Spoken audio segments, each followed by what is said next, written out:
In this video, I will be showing you how to add a hyperlink to text in Canva. Let's get started. Starting on the Canva home screen, I navigate to the top right and click on the Custom Size button. I'll select a recently used 8.5 by 11-inch document to open a fresh workspace.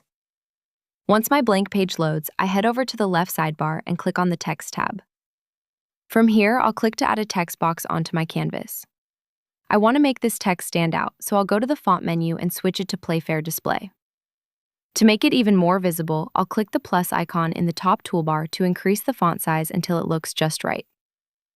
Now, to add the link, I right-click on the text box and select the link option from the menu.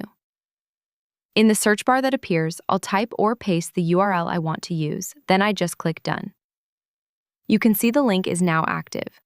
If I click on the text again, the link icon appears right above it, allowing me to edit or view the URL. I can move the text box anywhere on the page and the hyperlink stays attached and ready to go. Concluding our tutorial, you now know how to quickly link any text in your designs.